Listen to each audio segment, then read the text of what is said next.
सभी दर्शकों को राम राम। सतीश ज्योतिर्विद में आपका स्वागत है। आज हम शारदीय नवरात्रों के विषय में संक्षिप्त चर्चा करेंगे, जिसमें मुहूर्त की चर्चा होगी और किन किन तारीखों को और कौन कौन से व्रत होंगे, और इसके साथ ही इसका जो वैज्ञानिक पहलू है उसको भी हम टच करेंगे। तो शारदीय नवरात्र जो हैं आश्विन शुक्ल पक्ष प्रतिपदा से और नवमी तक होंगे। इसकी जो तारीखें हैं, घट स्थापन वगैरह, ये 3 अक्टूबर को होगा, प्रतिपदा का व्रत होगा। 4 अक्टूबर को द्वितीया का व्रत होगा। 5 अक्टूबर और 6 अक्टूबर को तृतीया का व्रत होगा, और 7 अक्टूबर को चतुर्थी व्रत होगा। 8 अक्टूबर को पंचमी व्रत होगा। 9 अक्टूबर को षष्ठी व्रत होगा। 10 अक्टूबर को सप्तमी व्रत होगा, और 11 अक्टूबर को अष्टमी और नवमी का व्रत होगा। और नवमी का 12 अक्टूबर को भी हो सकता है, लेकिन ये ज़्यादा सही रहेगा। अब इसमें मुहूर्त की हम चर्चा कर लेते हैं। जो घट स्थापन का सबसे अच्छा जो मुहूर्त है 3 अक्टूबर को 6:15 AM से लेकर के और 7:22 AM तक है, और इसको 8:40 AM तक भी बढ़ाया जा सकता है। और दूसरा जो मुहूर्त होगा वो अभिजित मुहूर्त होगा। अभिजित मुहूर्त जो होगा 11:46 AM से लेकर के और 12:33 PM तक होगा। इसमें अन्य समय भी घट स्थापन किया जा सकता है, लेकिन ये राहु काल को छोड़ना अत्यंत आवश्यक है, जो कि 1:30 बजे से लेकर के और 3 बजे तक है 3 अक्टूबर को। अब हम इसमें ये चर्चा करते हैं कि जो इसके मुख्य बिंदु हैं वो कौन कौन से हैं। प्राय हम ये देखते हैं कि जो नारियल रखा जाता है पूर्ण पात्र के ऊपर, तो अनाज के ऊपर जो रखते हैं कलश के ऊपर, उसको सामान्यतः लोग अक्सर गलत रख देते हैं। उसको सही रखने का तरीका ये है कि नारियल की जो आंखें होती हैं जिस तरफ को, उसको साधक की तरफ होना चाहिए, उसे खड़ा नहीं रखना चाहिए। उसकी नारियल की आंखें साधक की ओर होनी चाहिए, तभी उसका पूर्ण फल प्राप्त होता है। और कलश को ईशान कोण की तरफ रखना चाहिए, क्योंकि जल तत्व है, और जल ईशान कोण भगवान शिव से भी संबंधित है, और जल का अच्छा स्थान वही है। और शेष जो बातें हैं उसमें अब हम इसका वैज्ञानिक पहलू भी टच करते हैं कि देखिए, जो सनातन है वो पूर्णतः वैज्ञानिक धर्म है।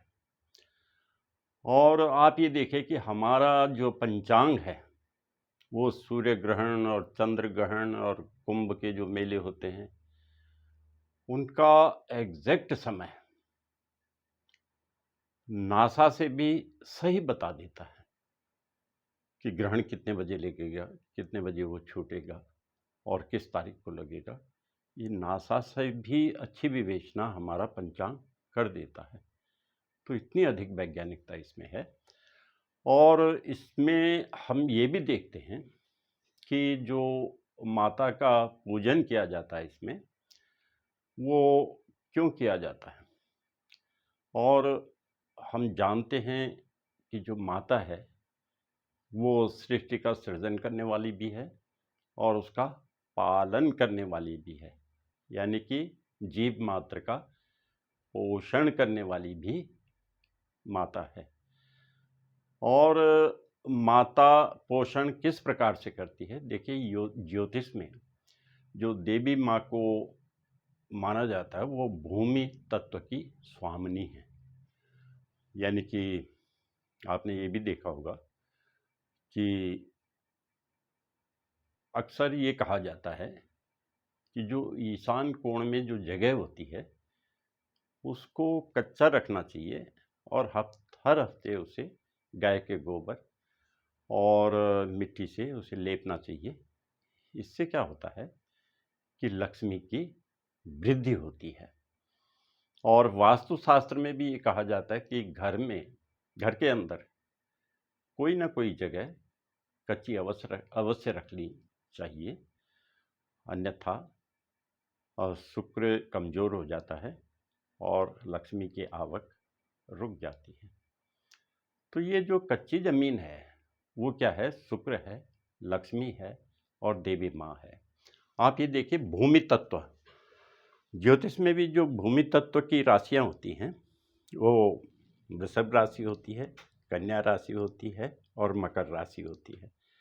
तो ये जो धर्म त्रिकोण है ये कुंडली का, तो यदि किसी जातक के धर्म त्रिकोण में भूमि तत्व की राशियां हों तो उसे पूर्ण श्रद्धा के साथ इन शारदीय नवरात्रों या नवरात्रों के व्रतों को अवश्य रखना चाहिए और इससे उसका बहुत अच्छा फल इन जातकों को प्राप्त होगा।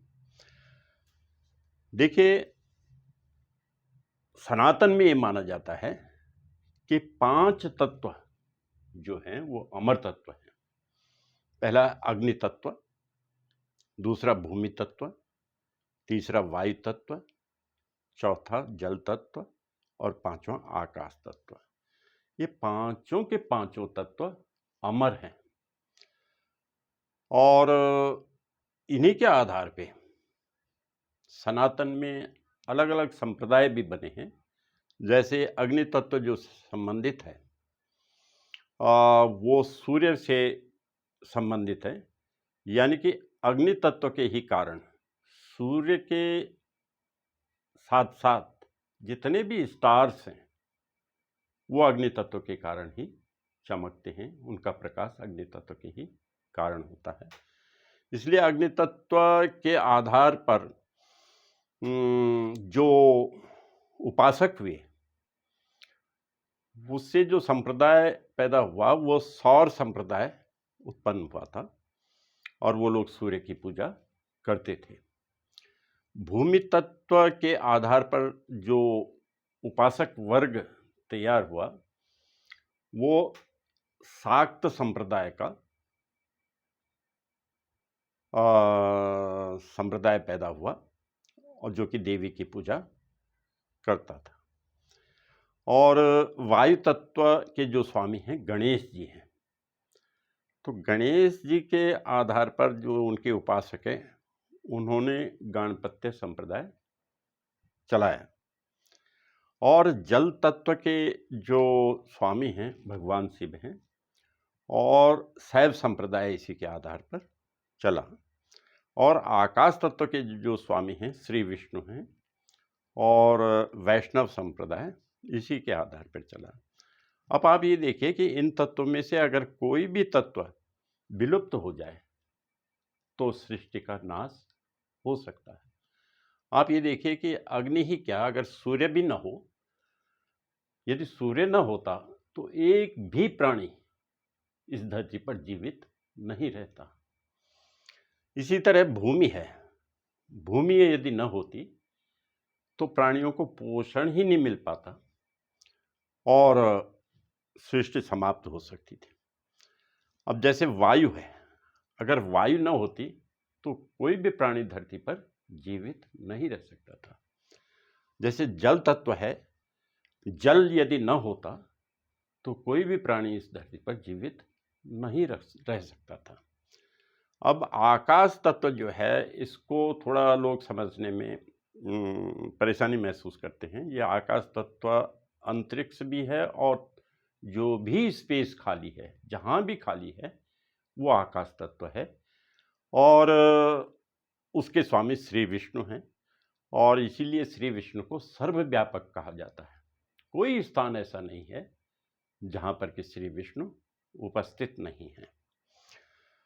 तो इस आधार पर हम ये देखते हैं कि हम सनातनी जिनकी पूजा करते हैं, वो तत्व या वो देवता इस सृष्टि के संचालन के लिए अत्यंत आवश्यक है। उनके बिना ये सृष्टि चल ही नहीं सकती है। अब हम ये देखते हैं कि माता को या भूमि को माता क्यों कहा जाता है, या भूमि तत्व की स्वामिनी माता क्यों होती है। तो हम ये देखते हैं कि जो जितने भी पोषक तत्व हैं, प्राणी के जीवित रहने के लिए जितने भी पोषक तत्व हैं, चाहे वो प्रोटीन हो, फैट हो, कार्बोहाइड्रेट हो, मिनरल हो, विटामिन्स हो, ये सभी तत्व प्राणियों को कहाँ से प्राप्त होते हैं? भूमि से प्राप्त होते हैं, जमीन से प्राप्त होते हैं। और जमीन से ये तत्व पौधों में आते हैं, पौधों से इसका उपयोग पशु करते हैं, और पौधे और पशु मरने के बाद फिर इस भूमि में मिल जाते हैं। फिर भूमि इन्हीं तत्वों को फिर पुनः पौधों को देती है, पशु उसका उपयोग करते हैं, इनकी डेथ होने के बाद फिर ये भूमि में चले जाते हैं। तो ये चक्र करोड़ों वर्षों से लगातार इसी तरह से चलता जा रहा है। तो यहाँ आप देखते हैं कि प्राणियों का पोषण कौन कर रहा है? भूमि कर रही है। तो ये भूमि जो पोषण करती है, जो पोषण करता होता है, उसी को माँ कहा जाता है। इसीलिए भूमि को माता कहा जाता है, और इसकी स्वामिनी देवी माँ है, जिनका कि ये व्रत हम शारदीय नवरात्र में कर रहे हैं। और 2 नवरात्र होते हैं, चैत्र नवरात्र होती हैं और शारदीय नवरात्र होती हैं। 2 नवरात्र गुप्त नवरात्र भी होती हैं। इस तरह से साल भर में 4 नवरात्र होती हैं, और इसमें हम देवी माँ की पूजा करते हैं। अब घट स्थापन वगैरह की ये सभी बातें आप सब लोग जानते हैं किस तरह से क्या होना है। और इसमें एक विशेष ध्यान ये जरूर रखना चाहिए कि जो नारियल की आंखें हैं वो साधक की तरफ होनी चाहिए, इसका ध्यान रखें। और देवी माँ का जो मूर्ति या चित्र जिस पटरे पर रखा जाता है, उसमें लाल वस्त्र रखना चाहिए। लाल वस्त्र माता को अधिक पसंद है, लाल पुष्प पसंद है, तो उसका ध्यान अवश्य रखना चाहिए। और जो पुजारी वर्ग है, या जिन लोगों को अधिक समय है पूजा करने का, वो तो देर तक भी पूजा कर सकते हैं, पूरा दुर्गा सप्तशती का पाठ कर सकते हैं। लेकिन जो नौकरी पेशा लोग हैं, वो अगर इतना सब कुछ न कर सके, तो उन्हें 3 बातों पर विशेष ध्यान देना चाहिए। एक तो नवार्ण मंत्र का जप अवश्य करें। ओम ऐं ह्रीं क्लीं चामुंडाय बिचे, ओम ऐं ह्रीं क्लीं चामुंडाय बिचे, इसकी कम से कम 1 माला तो अवश्य जपें, और अधिक से अधिक जप सकें तो जप सकें, अगर समय हो उनके पास तो करें। दूसरा, सिद्ध कुंजिका स्तोत्र, इसका पाठ अवश्य करें, क्योंकि इसका पाठ मात्र से ही ऐसा माना जाता है कि मानो पूरी दुर्गा सप्तशती पढ़ ली हो। और एक और विषय है, वो दुर्गा सप्तश्लोकी दुर्गा सप्तशती, इसका पाठ भी अवश्य करना चाहिए। इसको भी ये माना जाता है कि जैसे हमने दुर्गा सप्तशती का पूरा पाठ कर लिया हो। अब अंत में ये सप्तश्लोकी दुर्गा सप्तशती का पाठ किस तरह से होना है, इसके बारे में हम थोड़ा चर्चा कर लेते हैं। इसमें क्या करना है कि सबसे पहले तो विनियोग करना है, और विनियोग इस तरह से होगा। ओम अस्य श्री दुर्गा सप्तश्लोकी स्तोत्र मंत्रस्य नारायण ऋषि अनुष्टुप छंदा श्री महाकाली महालक्ष्मी महासरस्वती देवता श्री दुर्गा प्रीत्यर्थम दुर्गा सप्तश्लोकी पाठे विनियोगा। फिर इसके जो मंत्र हैं वो इस तरह से। ओम ज्ञानिनाम अपि चेतांसि देवी भगवती हिसा बलादाकृस्य मोहाया महामाया प्रयच्छति दुर्गे स्मृता हरसि भीतिमशेष जंतो स्वस्थे स्मृता मतिमति शुभां ददासि दारिद्र्य दुख भय हारिणी का त्वदन्या, सर्वोपकार करणाय सदार्थ चित्ता। सर्वमंगल मांगल्ये शिवे सर्वार्थ साधिके, शरण्ये त्र्यंबके गौरी नारायणी नमोस्ते। सर्वस्वरूपे सर्वेशे सर्वशक्ति समन्विते, भयभ्यस्त्राहिनो देवी दुर्गे देवी नमोस्ते। रोगान शेषान प्रहंसि तुष्टा, रुष्टा तु कामान सकलान भीष्टान। त्वमाश्रितानां न विपन्नराणां, त्वमाश्रितायाश्रयतां प्रयान्ति। सर्वबाधा प्रशमनं त्रिलोकस्याखिलेश्वरी, एवमेव त्वयाकारम् अस्मद्वैरी विनाशनम्। ओम दुं दुर्गाय नमः, दुं दुर्गाय नमः, दुं दुर्गाय नमः। ओम तत्सत, ओम तत्सत, ओम तत्सत। धन्यवाद।